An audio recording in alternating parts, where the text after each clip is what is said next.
Hello दोस्तों, मेरा नाम जूली है। उम्र अभी 20 पार की हूँ, बस थोड़ा सा। गांव की हूँ, पर शहर में पढ़ने आई हूँ। लोग कहते हैं कि मेरी हंसी में कुछ जादू है, बोलने में थोड़ी शरारत और चलने में वो लय जो सबकी नज़रें अपनी तरफ खींच लेती है। मैं जानती हूँ कि लड़के मेरे पीछे क्यों पड़ते हैं, पर मैं भी कम नहीं हूँ। मुझे अच्छे से पता है कि कब मुस्कुराना है, कब नज़रें झुका लेनी है और कब थोड़ा सा तड़का लगाकर बात को और मज़ेदार बना देना है।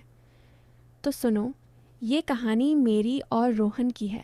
रोहन मेरा पड़ोसी है, मतलब कॉलेज हॉस्टल में हमारा कमरा आमने सामने है।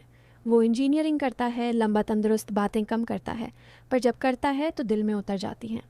गांव का ही है, पर शहर में रहते रहते थोड़ा स्मार्ट हो गया है। उसकी आंखें, अरे छोड़ो, ज़्यादा बताऊंगी तो तुम लोग गलत समझोगे। सब शुरू हुआ था उस दिन जब हॉस्टल में नया वाईफाई लगा था। सब लड़के लड़कियां अपने फ़ोन लेकर लॉबी में बैठे थे, पासवर्ड पूछ रहे थे। मैं भी नीचे आई थी, लाल कुर्ती पहने, बाल खुले छोड़े थे। रोहन वहाँ वार्डन अंकल से बात कर रहा था। मैं पास गई और बोली, भैया पासवर्ड क्या है? वो मुड़ा, मुझे देखा और थोड़ा रुक गया। फिर मुस्कुराकर बोला, जूली, तुझे तो मैं खुद ही पासवर्ड बता दूंगा, पर पहले कॉफ़ी पी ले। मैं हंस दी। सब ने देखा। लड़कियां जलने लगीं, लड़के जल भुन गए। मैं बोली, कॉफ़ी? इतनी रात को? नींद नहीं आएगी फिर?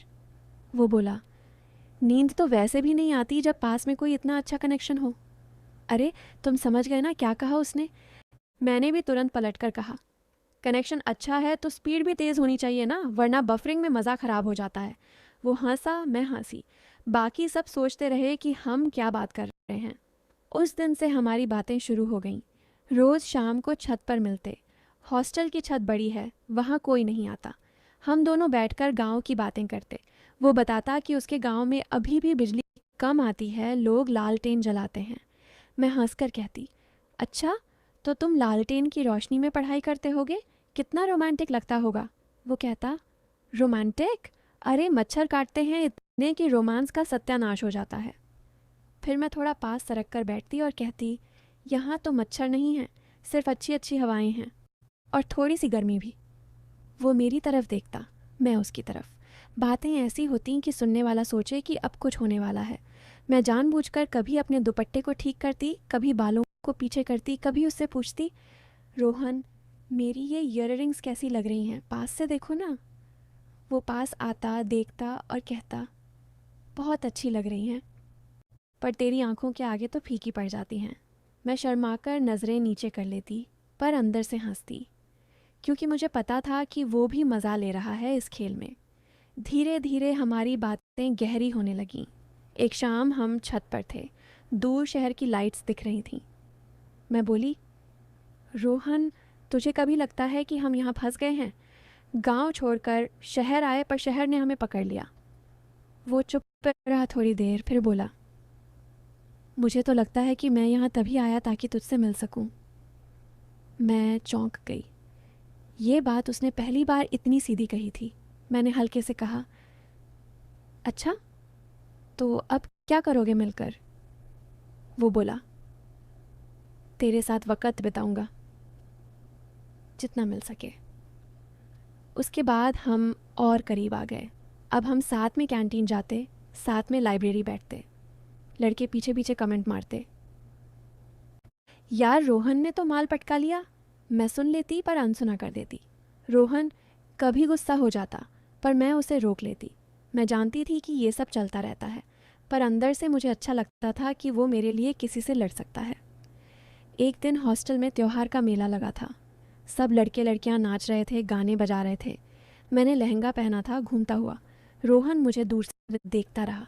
जब मैं नाचते नाचते उसके पास आई तो उसने हाथ पकड़ लिया और बोला, जूली, एक डांस तो मेरे साथ कर।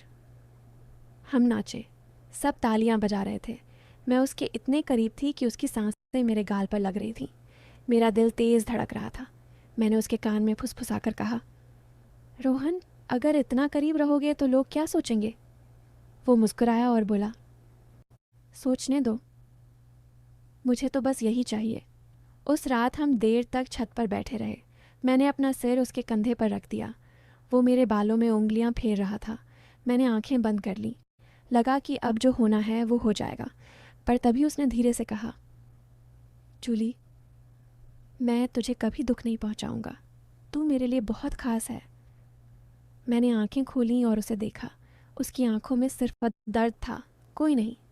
मैं समझ गई कि वो अलग है। फिर समय बीतता गया, हमारी दोस्ती और गहरी होती गई। हम एक दूसरे के सपनों की बातें करने लगे। वो बताता कि उसे अपना गांव सुधारना है, स्कूल बनवाना है, लड़कियों को पढ़ाना है। मैं बताती कि मुझे डॉक्टर बनना है, गरीबों का इलाज करना है। हम साथ में प्लान बनाते कि शादी के बाद गांव में क्या क्या करेंगे। हाँ, ये हमने शादी की बातें भी करने लगे थे, पर किसी को बताया नहीं। एक दिन रोहन के पापा बीमार पड़ गए। उसे गांव जाना पड़ा। जाते वक्त उसने मुझे गले लगाया और कहा, जूली, जल्दी लौटूंगा, तू अपना ख्याल रखना।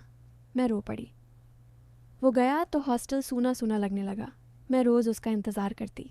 फ़ोन पर बातें होती, पर दिल नहीं मानता था। फिर एक दिन उसने फ़ोन किया और बोला, जूली, पापा ठीक हो गए हैं, पर अब मुझे यहीं रुकना पड़ेगा। गांव में बहुत काम है, तू आ जा यहाँ। मैं समझ गई कि वो मुझे बुला रहा है हमेशा के लिए। मैंने कुछ नहीं कहा, बस टिकट कटवा ली। जब मैं गांव पहुंची तो रोहन स्टेशन पर खड़ा था। मुझे देखते ही दौड़ा आया और गले लगा लिया। गांव वाले देख रहे थे, पर हमें कुछ नहीं सूझ रहा था। फिर हम घर गए। उसके मम्मी पापा ने मुझे बेटी की तरह गले लगाया। आज हम शादीशुदा हैं, गांव में रहते हैं। रोहन ने स्कूल खोल लिया है, मैं क्लिनिक चलाती हूँ। बच्चे भी हैं हमारे दो। कभी कभी शाम को हम दोनों खेतों के किनारे बैठते हैं और पुरानी बातें याद करते हैं। मैं उससे पूछती हूँ, रोहन, उस दिन छत पर जब मैंने सिर तुम्हारे कंधे पर रखा था, तुमने कुछ और क्यों नहीं किया? वो हंसता है और कहता है, क्योंकि मुझे पता था कि तेरे साथ जो रिश्ता है वो सिर्फ पल का नहीं, जिंदगी भर का है। मैंने इंतज़ार किया और देख, आज कितनी खुशी है। तो दोस्तों, ये थी मेरी और रोहन की कहानी। जो लोग बीच में गलत सोच रहे थे, उन्हें अब शायद समझ आ गया होगा कि सच्चा प्यार क्या होता है। और जो शुरू से अच्छा सोच रहे थे, उनके लिए तो ये कहानी हमेशा अच्छी ही थी ना। अब मैं जाती हूँ, बच्चों को देखना है। बाय।